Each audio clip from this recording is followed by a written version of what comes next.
ভাবছিলাম আমার একটা ইউটিউব চ্যানেল হবে, কিন্তু আমার জীবনে অনেক বাধা। একদিকে বড় ভাই বলছে, তোর ইউটিউব চ্যানেলটি এবার বাসায় গিয়ে ডিলিট করে দেব, সামনে তোর এসএসসি পরীক্ষা।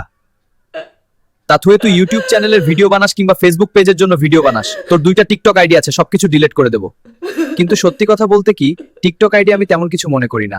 আমি সবচেয়ে বেশি ভালোবাসি আমার ইউটিউব চ্যানেলকে, কারণ আমি ভাবছিলাম একদিন আমি ভালো একজন ইউটিউবার হব, মানুষকে দেখাবো আমিও কিছু করতে পারি। আমাদের সামনে এপ্রিল মাসের 21 তারিখ থেকে বার্ষিক পরীক্ষা শুরু হবে। তবুও মাঝে মাঝে আমি ভিডিও বানাই। এখন তো মনে হচ্ছে আমার আর কোনো বুদ্ধি নেই, মরণ ছাড়া। সবাই ভাবতেছে কেন আমি এমন করি, কিন্তু কেউ বোঝে না আমি শুধু একটু ভিডিও বানাতে চাই। অথচ পড়াশোনাও ভালো জানি না, কাজকর্ম জানি না, মনে হয় আমি কিছুই পারি না। তবুও একটা আশা আছে, যদি আমি বিয়ের পরে নতুন করে একটা ইউটিউব চ্যানেল খুলবো, তখন আমার বড় ভাই আমাকে বাধা দিতে পারবে না। আপনারা সবাই আমার জন্য দোয়া করবেন যেন আমি বিবাহ করার পরে আবার একটি ইউটিউব চ্যানেল খুলতে পারি এবং আমার স্বপ্নটা আবার নতুন করে শুরু করতে পারি। আমাকে যদি নতুন করে কোনো ইউটিউব চ্যানেল খুলতে হয় আমি তোমাদেরকে জানাবো। আসসালামু আলাইকুম।